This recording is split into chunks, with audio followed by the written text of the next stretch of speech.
Say hello to Confused Matthew. He's right there. Hi. You know his words will get you farther than the film will ever go. Give him a moment of your time, he'll tell you what's wrong with the show. He knows what's good, what's bad, what's really bad. His face is just a sign. Say hello to Confused Matthew. What should we be calling you? Dan, Daniel, or Confused Matthew? You can call me anything you want. You can call me Garbage Head if you want to. I go by Dan, so you can call me Dan. It's just Dan now, okay? Dan.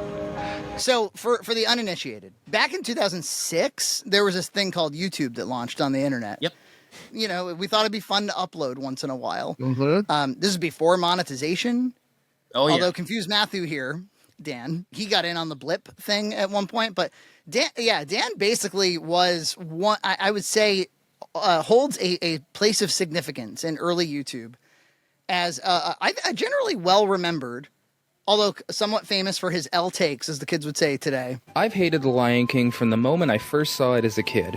I left the theater back then completely astounded by what Disney had done to their once flawless succession of films. But a well-remembered, comedic, insightful film reviewer. And you got out of the game when, about? I want to say 2015. I did a little bit of a reset, reboot thing in 2017. I was not happy with it, so I stopped again. And 2015 is basically when the whole thing stopped. When you say your heyday was probably like 2008 to 2013, something like that? I'd say from 2008 to 2010. Okay. 2013, yeah, I was still doing it, but that was kind of like searching for the door, like trying to find the exit as I was doing my thing. So 2008 to 2010 is how I remember it. I think one of the unexpected challenges of making YouTube content is that you end up on a treadmill you can't get off of. Mm-hmm. Because if you're so lucky to find an audience and to find anybody who's interested in listening to you talk on some regular cadence, there's always a temptation to feed it, and there's demand, and you get contacted, and there's requests, and all the and so you just okay, well I should, and I better, and I mean obviously people do offboard. Like I can think of a few YouTube channels off the top of my head that just did like hard stops, or they uploaded so infrequently it's as though they stopped. But yeah, you were probably one of the early ones, not only one of the early film reviewers, but also one of the early like quitters. Yeah, and it would have been earlier if I had my way. If I could go off on a personal tangent, because the reason, by the way, I'd just like to say the reason that I am on this podcast with you fine gentlemen is because some really nice person on YouTube decided to do sort of a quasi documentary thing about the Confused Matthew thing I used to do. They asked me to be involved, and I said no, because I don't do that.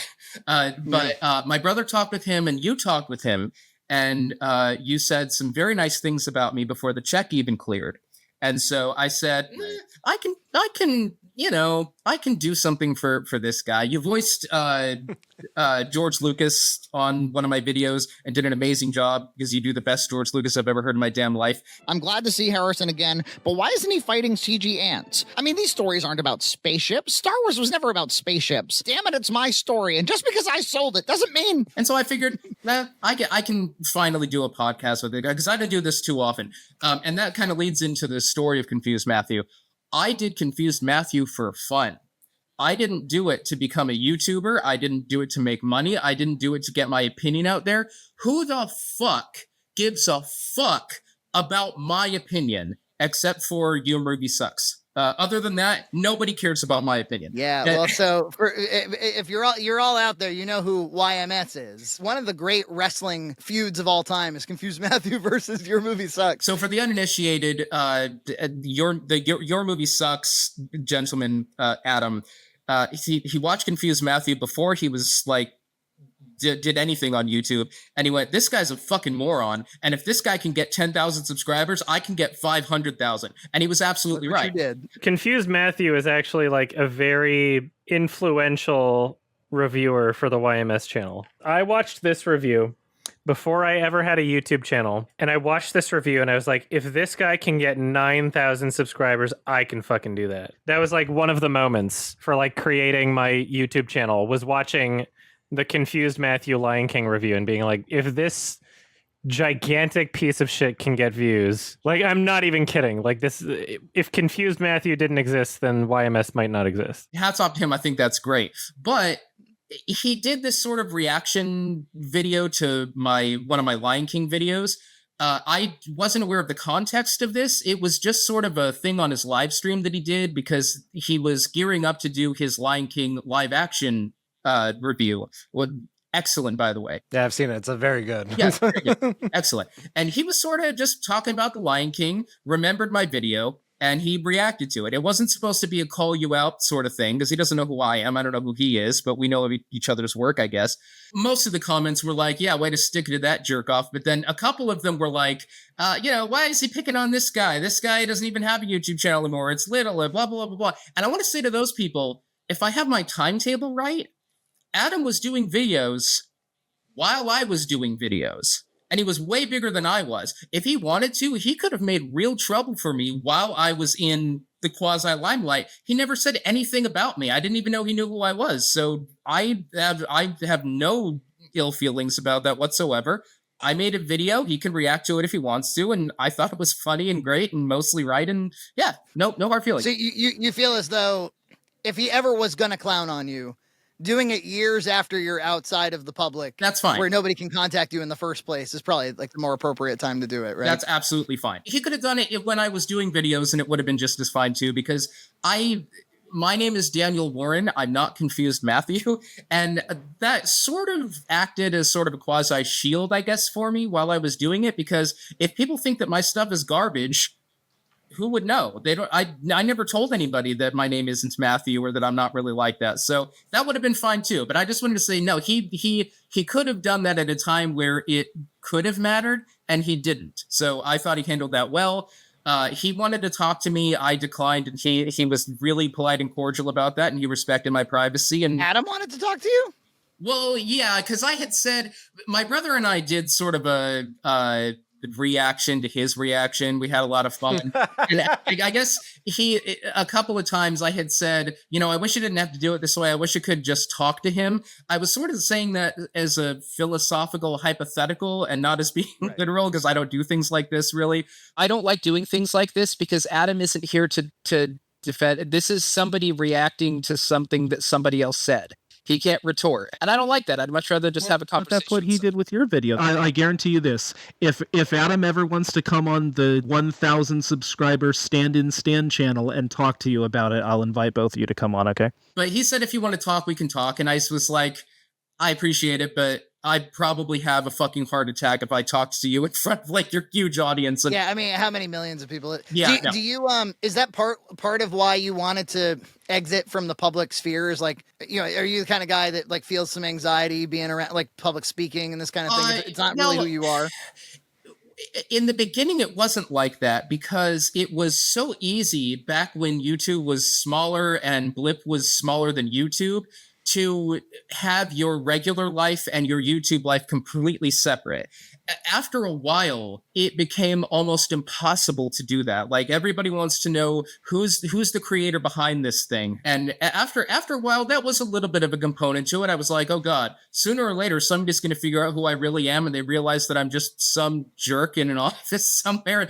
What the hell am I going to do? I'm not interesting. Confused Matthew is interesting. I'm just Dan. So, oh God. And yeah, that kind of got to me. There were a lot of reasons why I wanted to stop doing it, but the big takeaway is I never meant that for that thing to be a thing in the first place. I was doing this for fun, just for like a few friends, and eventually people saw it and they watched it and they wanted more. I know that it's bad, and the only reason that it's bad is because I was making videos that I didn't expect people to watch that weren't already friends with me. It's like I was making videos for like my mom. I was only going to do just like 4 or 5 movies and then be done anyway. And then I got this like influx of, no, please don't leave. We'd really like Confused Matthew. We want you to do more. And I was like, oh, okay, people like this. People want me to do it. I'll do more. Wait a minute. I've said everything I want to say about every movie I want to say. Well, the well isn't that deep. What am I going to do? I think that's super mature. Like, just to be like, hey, wait a minute. Like, it's not an endless stream of opinions here. It's not. No, I'm not. I'm not a film critic. I'm a person on the internet who enjoys talking about certain aspects of certain movies. That's a very narrow scope, and you get into a problem. The nostalgia critic, Doug Walker. All right. Love him. Love Doug. Can't get enough of him. Yeah. I'm going to watch all his movies and review them with multiple Well, that's people. the thing is like, Yes. so the nostalgia critic, if you think about that name, it was supposed to be this character reacting to films that he was nostalgic about, like the cartoon all-star thing, or like, the Smurfs or whatever he talked about. It's not supposed to be him reacting to any old movie that happens to come out that's bad, but that's what it turned into. He has no nostalgia for the Barbie Nutcracker. Right, or Son of the Mask. I think he was like 30 when that came out. But eventually you run out of the things that your thing was about, and then you just have to do whatever you can do. And it was when I started doing whatever I could do that the walls started tumbling down, because I don't have particularly strong opinions about 2001: A Space Odyssey. No, my opinion about 2001: A Space Odyssey is basically just one opinion. For fuck's sake, guys, this is how long it takes for a door to open in this movie.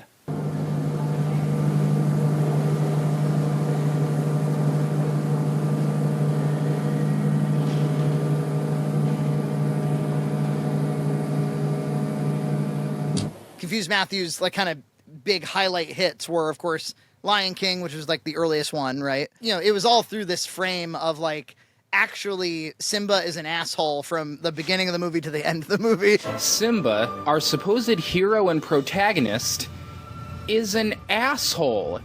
I mean, he doesn't listen to anyone, he's not very nice, he treats everyone around him like shit, and he only cares about himself. Everything you need to know is in the title. He's very confused. I think what makes the review really fun is that he only uses what the movie literally tells him about the character and then makes all of his judgments based on that. So I actually think it's like a good exercise in writing analysis. It's just be like, well, what information did you give the audience? Like, you didn't allow for the audience to have any inference or to lean into the sappy music or all of the other kind of film techniques that manipulate an emotion. You were just like, I'm just going off of what he said. Yeah, right. The characters around him said. By the way, it's fine for the audience to bring those things to the film. I don't. Anyway, when she asks where they're both going, Simba lies to his own mother's face and tells her that they're going to the water hole. Because he's an asshole. They had just come off of like 3 in a row, hit after hit after hit. It was The Little Mermaid, Beauty and the Beast, Aladdin, where we do get things about these characters which make them not perfect, but conflicted. You have Ariel, who on the one hand, a lot of people are like, well, Ariel was disobeying her father too. She wasn't supposed to go to the human world, and she did. She traded in her fins for legs and abandoned her family to be with the dude. And I'm like, yeah, but she just had a big fight with her father, and her father was prejudiced against the humans, and there are contextual reasons why these things happen. Simba was just a dickhead, and he was just a dickhead because he was trying to impress his friend, and they're like, well, kids do that. The film is bad because Simba acts like a real kid. And I actually think that the movie intended probably to, because at the core of that story is about a character who needs to grow up. That's the story. Yeah. You can't have an arc if the character starts out perfect to begin with. But Confused Matthew wants a film where the main character is literally perfect at the very beginning of the movie. But you might be right. They may have like poured it on a little thick in certain areas, and that kind of can cause some disconnect. Obviously, the film was not a flop. Admit it, Simba, you're responsible for Mufasa's death. Wait, what do you mean he's responsible? You told us Mufasa was killed in a stampede. Oh, he was. So why are you now saying that Simba's responsible? Well, he was on this rock, you see, and what was he doing on a rock? Yeah, and how do you know he was on a rock? And the pissed off reviewer thing, popularized by James Rolfe, of course. I'll tell you, in 2008, it wasn't played out. It was really funny to listen to some dude from across the country yell at the Lion King. It was funny. And James Rolfe is most of the reason that happened. I saw The Angry Video Game Nerd, and I said, that looks like fun. This is fun. he made this character who can just yell and scream and say and do whatever he wants, and it's fine because it's not really him, it's this character. And I was like, that looks like a lot of fun. James really was the spark that ignited like millions of YouTube channels. YouTube would be a totally different platform if it wasn't for him. We would not have somebody may have popularized the angry caustic critic, but it wouldn't have been him, and it would have been much later. I think it all would have been completely different if it wasn't for him. Or you could imagine that somebody would have done it, but they actually meant it. He's a character, so he's parodying the idea of being. I always thought that the core joke of AVGN was not that he's reviewing the game. It's that he cares too much about the game. Right. It's that the game is too rudimentary and dumb. It's almost unfair to hate on it. And so so pouring it on is really funny. What kind of reasonable, well-adjusted adult man is going to get that upset about the Back to the Future NES game? But the reason that I think people in my age group, I'm in my 40s now, I was in my 20s when James was up and coming, we had all just recently become adults, and we were all just recently able to articulate that feeling we felt when we were kids, and we felt like we got ripped the fuck off by video games, and we can actually put that to words better than we could when we were kids. I also think that's kind of why the caustic critics sort of died off and made way for, more serious people who take movies and video games a little more seriously, is because, we were kids 40 years ago, and now it's like really in the past, and we have other things to do. We have mortgages. I have kids. It's just not the same anymore. But at the time, I think James was like the founder of the YouTuber. Yeah. Do you know that the very young people, 19, 20 years old, not only are they like fans of James Rolfe, they know everything about him. It's as if they were there with us when it all happened. It's really strange. I'm like, it's like Scott the Woz. When I was a kid, a lot of other kids knew about the Beatles and, like music fans. And like, I get it. It's just, it is like, you have to consider the volume of content that gets uploaded on a daily basis that should be dragging their attention away from anything that got uploaded into, and I know how big he is and all the rest of it. I just find it interesting that they go back to the standard def content all these years later. It just must be the historical significance pulls them in. Yeah, I know you guys have done 1 or 2 videos dealing with James.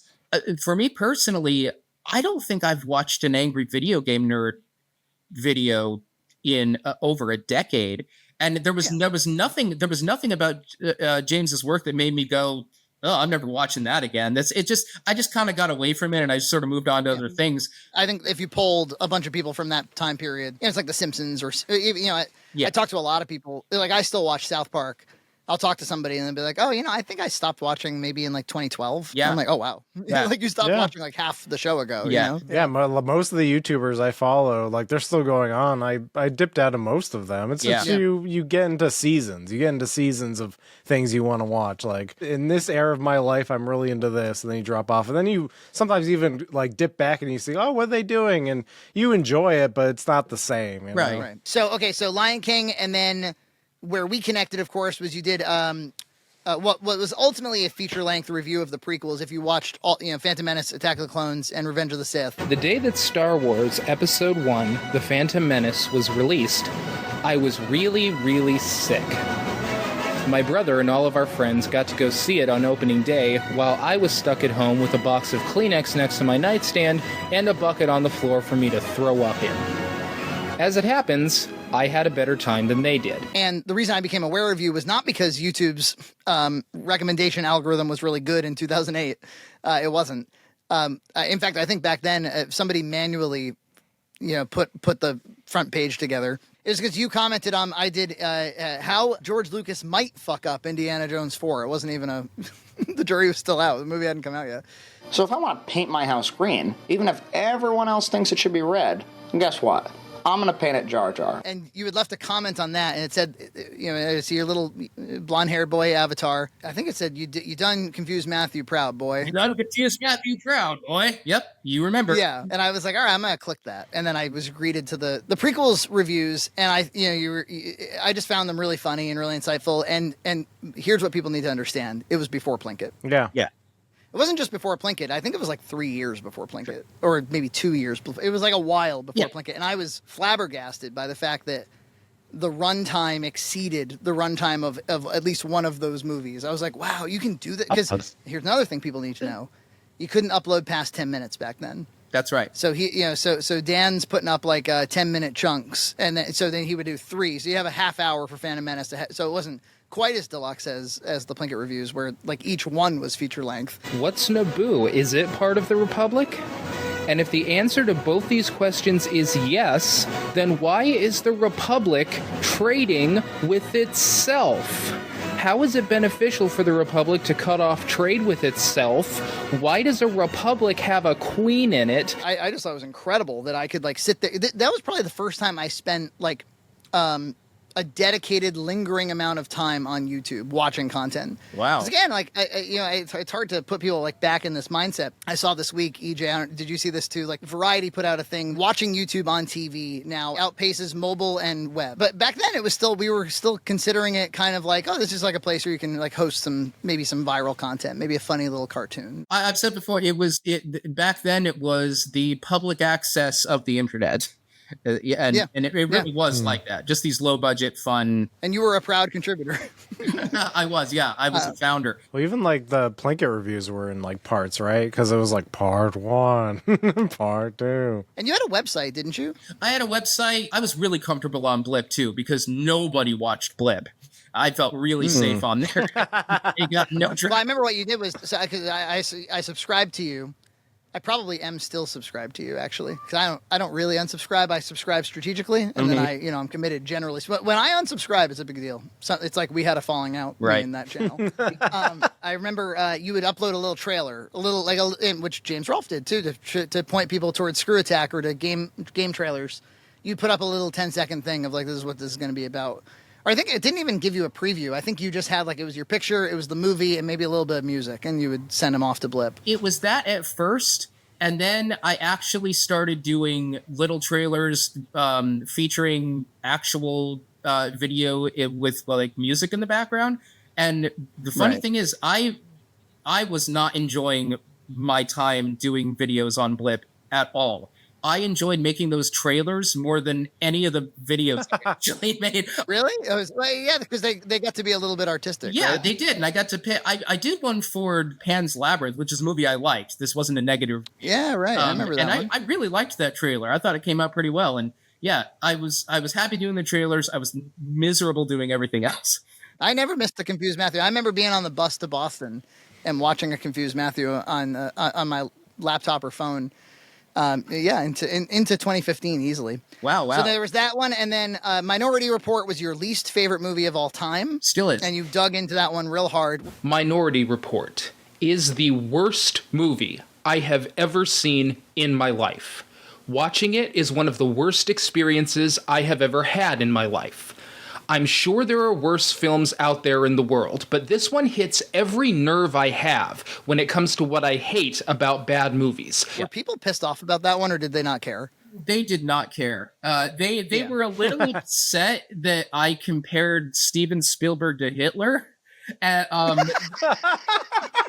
a little slightly annoyed. Of all people. The joke I said was, just as Hitler couldn't have done what he did without Chamberlain, the writers of Minority Report couldn't have done what they did without Spielberg. Just as Hitler wouldn't have got as far as he did without Chamberlain, these bozos wouldn't have had a leg to stand on without Spielberg. You see how inflammatory it was, kids, back in the day? Back then, we used to compare people to Hitler. We don't do that anymore. No, that's totally... We never do it. Okay, so in my defense, I was being hyperbolic, and I had taken that comment from a Fawlty Towers episode. It was Basil Fawlty complaining to his guests about how they're complaining about the hotel, and he said, "Let me tell you something, this is exactly how Nazi Germany started. A bunch of people with nothing better to do than to sit around and cause trouble." Well, let me tell you something. This is exactly how Nazi Germany started. A lot of layabouts with nothing better to do than to cause trouble. People, I think, were understandably, they didn't appreciate that. I don't know if they were offended. I don't know if they were like actually offended. I've gotten a lot of negative mail since the release of the review about the rhetoric directed at Steven Spielberg and Roger Ebert, and after having a few years to really take in what I did, I can't help but agree. But no, I thought about it, and I thought they were kind of right. So I redid the review, and I took that out. And then people were upset that I took that out because they're like, "How dare you?" You can't win on the internet. Yeah. There's no right answer. So I started like just doing whatever I wanted to do because I'm never going to make everybody happy. And that's when I was like, I don't want to do this anymore. But to get back to you discovering me, I discovered you because of the George Lucas Lord of the Rings. Which I still think is a masterpiece. And just to give you a little pluggo for people who do not know your work, I can tell you right now, Frankie, that I have a top 5 list of the best comedies I have ever seen, and Abo the Hugh Monkey is number 3. And it's it's only number 3 because the producers and It's a Mad, Mad, Mad, Mad World exist. Oh, I loved you did an amazing video, Dan, comparing the performances from the original producers to the remake. Oh, yeah. I think that's your finest work, actually. I forgot I did that. I was pretty happy with that one, yeah. I actually remember that video. I thought it was really good, yeah. I'm wet. I'm wet. I'm hysterical and I'm wet.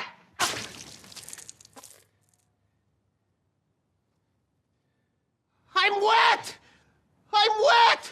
I'm hysterical and I'm wet. Wow. Well, thank you both. I completely forgot I did that. Yeah. My vitriol and my ire for the producers remake flared up and cooled off pretty quickly because I kind of forgot about the producers remake after a while, but most people did. That was the producers was my favorite comedy for like my whole life, and seeing it like prequelized like that, oh man, that made me mad. I don't regret anything about that video I did, except I don't have it anymore. Well, and it was pretty much they used the same dialogue and everything, and so all it was kind of like comparing the original Psycho to like the Vince Vaughn Psycho or something, where you could actually be like, what was did they change the blocking? Did they change the line deliveries? Yeah, and actually, now that I think about it, analyzing it from that perspective kind of flipped your style on its head a little bit, because normally, you're just like, I'm just processing the raw information. Well, this time you were basically processing the performance information. Note the difference in delivery between Matthew Broderick's line of "Oh my God" and Gene Wilder's line. Oh, how do you do? Oh my God. Take it easy. Ooh, take it easy. Oh my God. Oh my God. Could you have delivered that any less funny? Fuck you. Why don't you speak? Scared, can't talk. Now here's how Matthew Broderick does it. Why don't you speak? Scared. Can't talk. What, you're just gonna make him say it? You almost could show that to like a beginning acting class to be like, notice that these are just 2 different stories being told because of these performance changes. I was pretty happy with that. I finally got to just get my frustration with Mel Brooks off my chest, because I think Mel Brooks is extraordinarily overrated, and I think all of his best films just so happened to be at the time where other better comics were writing for his films. And then when they weren't writing for his films anymore, we got Dracula Dead and Loving It. And everybody's like, what happened to Mel Brooks? I'm like, Gene Wilder isn't writing for him anymore. Richard Pryor isn't writing for him anymore. What do you mean what happened to him? Yeah. Mel Brooks was never that good. But that's just my opinion. Anybody who likes Mel Brooks, totally fine. I know he's... Mel Brooks is basically Hitler. Mel Brooks Don't be stupid, be a smarty. Come and join the Nazi party. Please downvote. Put him in a group with Steven views of Spielberg. Frankie Frame do not necessarily reflect those of Confused Matthew.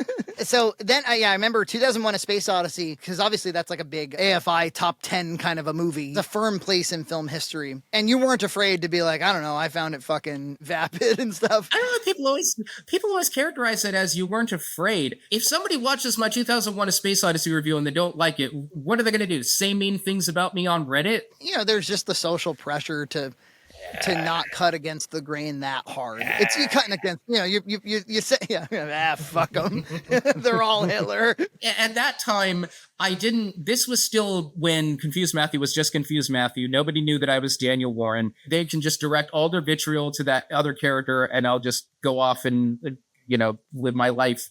There was pressure for me to continue to do what I was doing, but I never felt any pressure to do or say anything specifically about any particular film. I just said what I thought. My problem with my 2001: A Space Odyssey is I don't think I said anything particularly interesting or useful. The Dawn of Man. Okay, are we going to see the Dawn of Man? Are we going to see anything here? Nope. More landscape. Landscape. Landscape. More landscape. More landscape.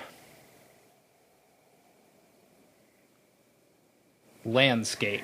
I think it's true that not a lot happens in it. I don't know whether or not that matters. For the record, I think that 2001: A Space Odyssey could be considered a great film even if it wasn't about anything, and even if nothing happened in it.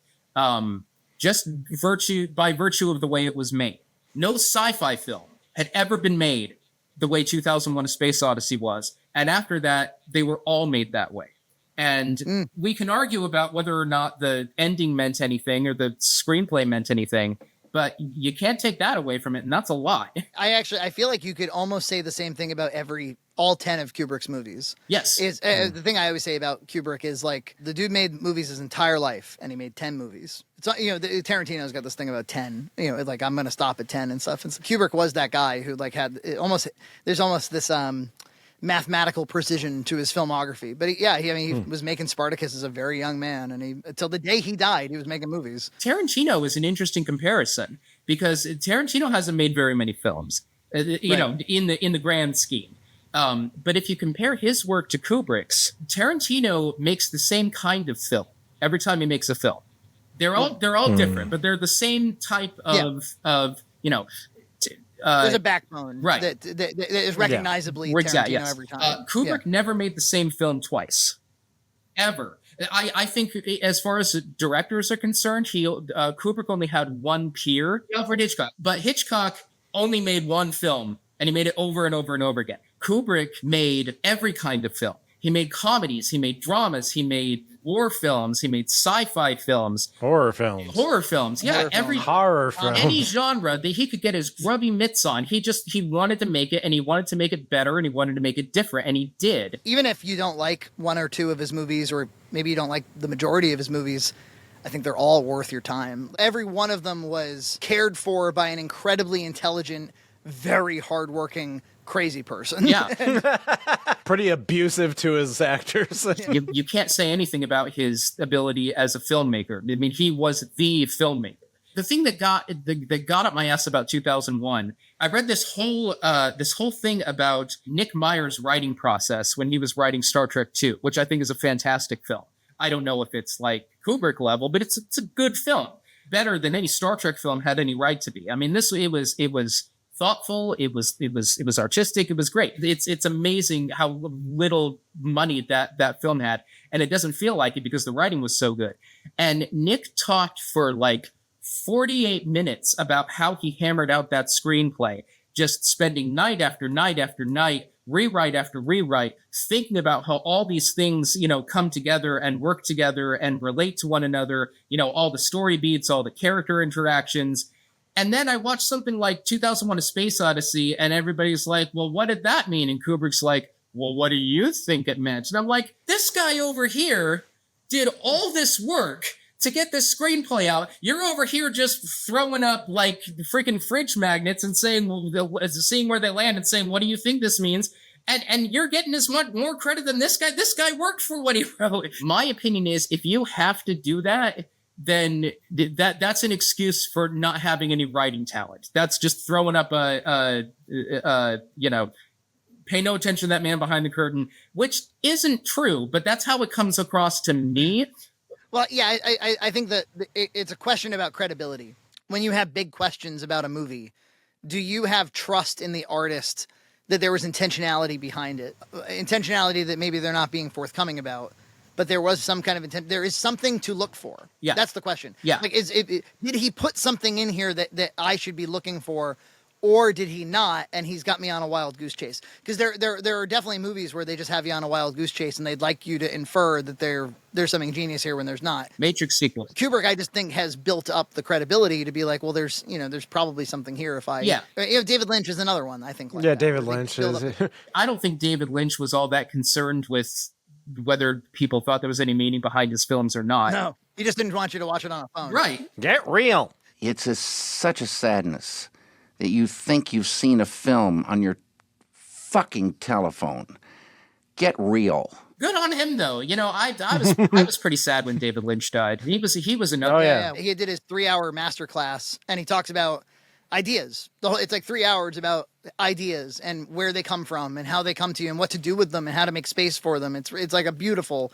EJ turned me on to it, and I was so glad he did. Yeah, it's a total loss for the art community. He was one of a kind. I always thought that he would be the perfect person to make an Alice in Wonderland film. Oh yeah, absolutely. They are the only two artists who ever, I think, perfectly captured what it's like to actually be in a dream or a nightmare.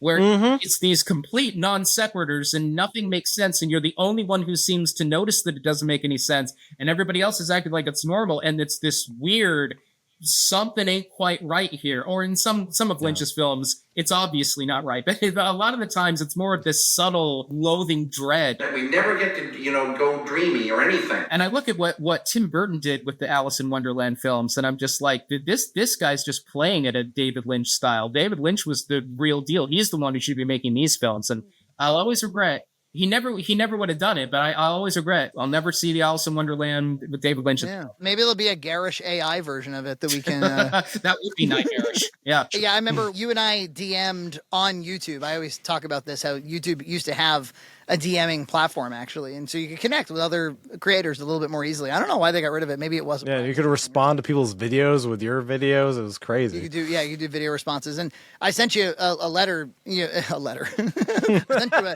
my carrier pigeon. And it wouldn't have been too far a stretch, yeah. I sent you a note that was just like, hey, I just watched your prequel things. It cracked me up. Amazing. And then you were like, oh, I'm a fan too. I watched this cartoon.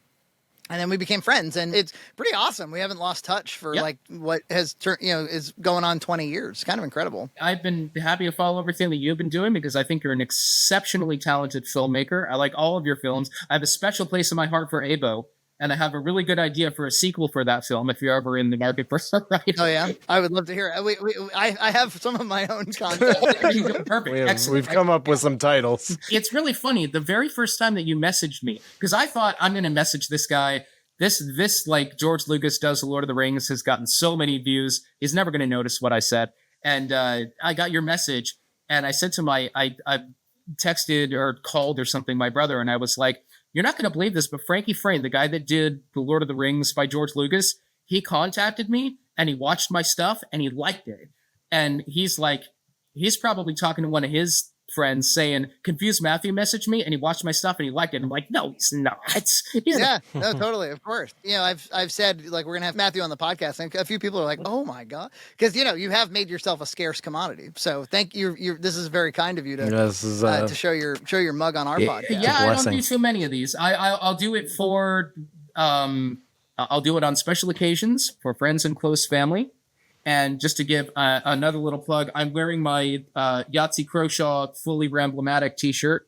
Shout out to Yahtzee, who's never going to watch this. Yahtzee Croshaw does Fully Ramblematic on Second Wind. Everybody check it out. It's great. I will come back on YouTube and I will do anything if Yahtzee Croshaw is involved. If they want me to dress up in a maid outfit and do a little dance to the tune of Three Little Maids from School, and all Yahtzee's doing is standing in the background stone-faced, I will do it.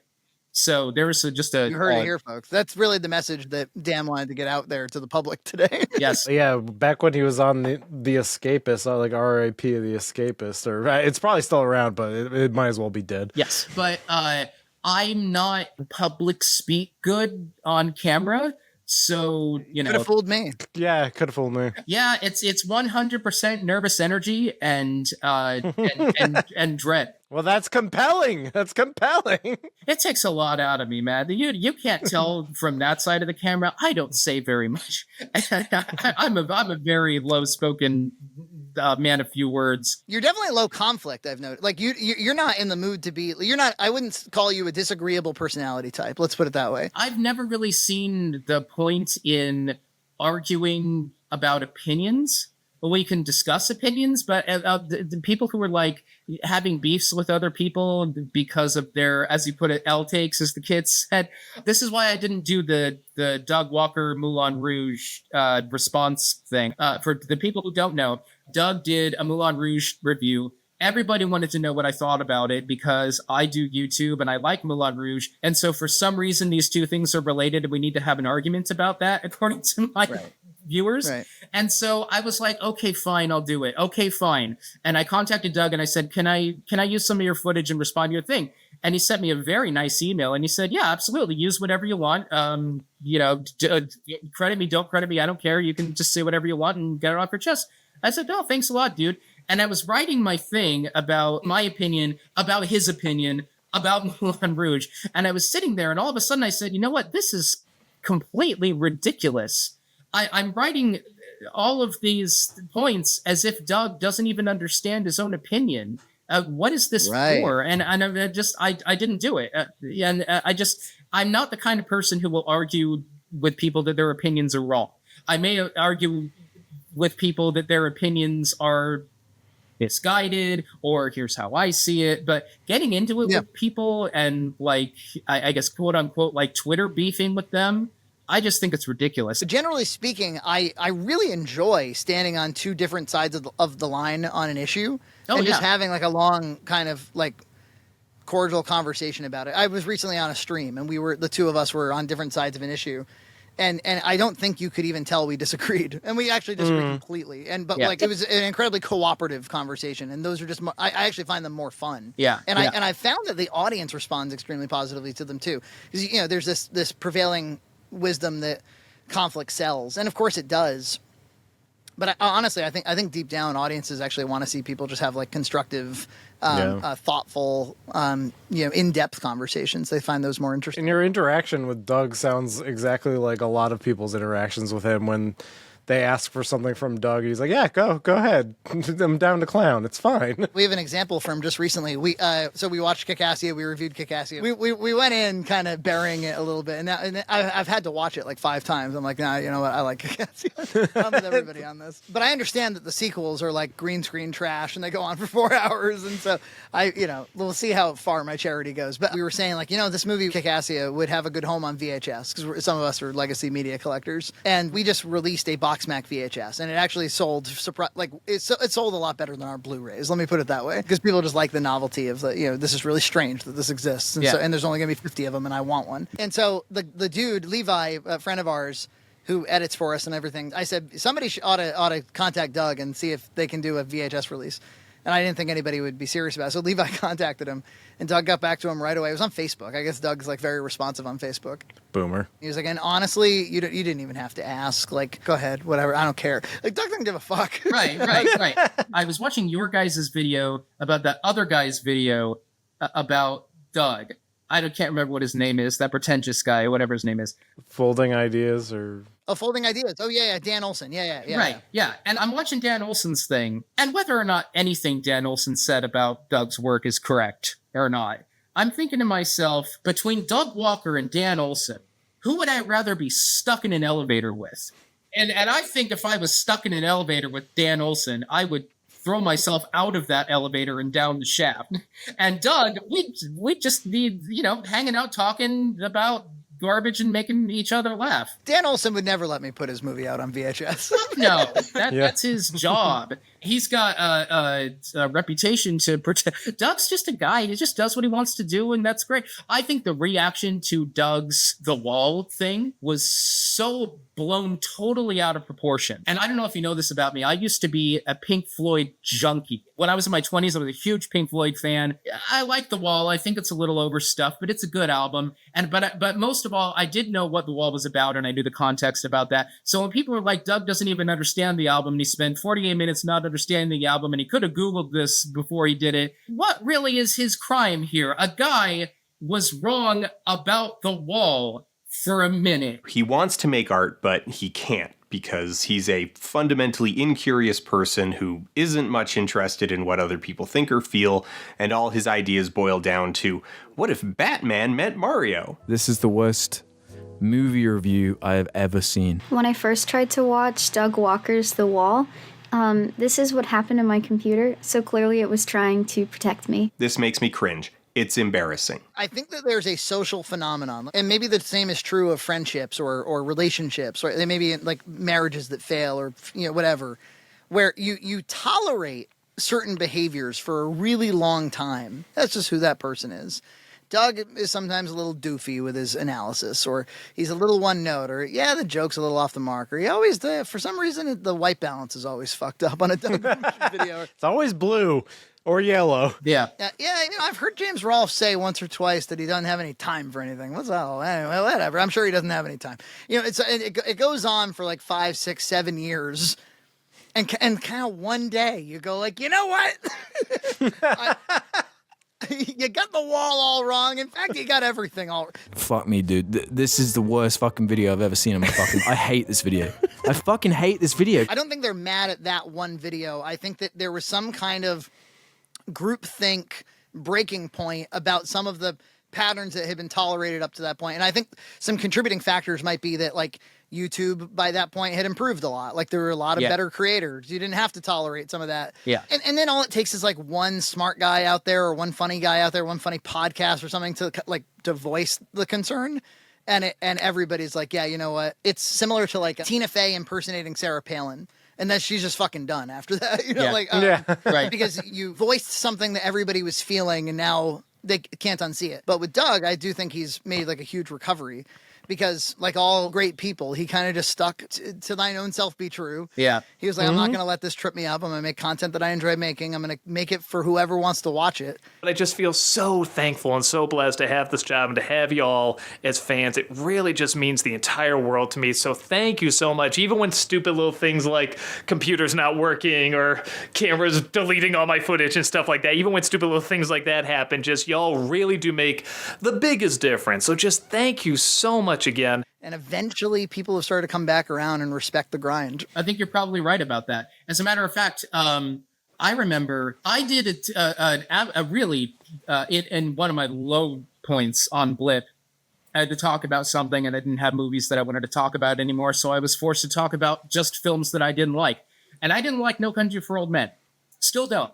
But more than that, I didn't see anything in the screenplay, the way I didn't see anything in like 2001. Let me get every single response that I'm going to get for this review out of the way right now. Oh, you just don't get it. Shigor is a metaphor for death. Llewellyn demonstrates that death is inescapable and how you can't run from it. And Tommy Lee Jones demonstrates that things aren't like they used to be and how the world has changed so much and you can't keep up with it. Bullshit. The difference is there are things in that screenplay that I simply wasn't seeing. And lots of people reacted to that video in much the same way that they reacted to the Wall video. But a couple of people reached out to me. I wish I knew their names so I could like give them a little tip of the hat. They were not, this was constructive criticism, it was not destructive criticism. And they said, listen, no hate, no vitriol. I just think there are a few things you're not seeing. Here's a list of them. And I went down the list. It was like, like, no, you're absolutely right. No, that movie was about something. It was not about nothing. It wasn't just people walking around not saying anything for 48 minutes. It was in large part about the inescapable nature of death and mortality and all that. Yeah, no, I see it. I was wrong, because a lot of people watched that No Country for Old Men video. That was like the most watched thing that I did on Blip, mostly because people just sort of hate watched it. And the people, and I was like, I've really stepped in. I really got that one wrong. And then I was like, no, I'll get the next one. and I think that's probably what Doug did after The Wall. And everybody reacted that way. So it's like, no, I'll do better next time. I'll get the next one. You want people to look at and like it and enjoy your work, and you want to try and spread ideas and joy and stuff. And that one obviously got really taken in a direction that I was not intending, but that's part of putting yourself out there. He is invincible. I wish I had a little Doug Walker in me, you know? There's this streamer, you know, you see him all over, Asmongold, and I've heard him say Like if you're, his advice is like if you're on the brink of a cancellation or of like a group hate situation, he's like, just keep making content, just keep uploading, just keep pushing stuff out. Like it'll just dilute it, If you want to overcome the like negative stuff, the only thing that you have to do is just keep making content. Never fucking stop. This goes back to my what are ultimately the consequences of saying things that people don't like on the internet. Usually the consequence is they will say things that you don't like about you. But if that doesn't matter to you, then there is no consequence. Just keep saying what you say, and they're going to say what they say, and it's the internet. Literally, like, the entire thing is him showing clips of, like, slower paced moments that are building tension, and him going like, nothing's happening. Nothing.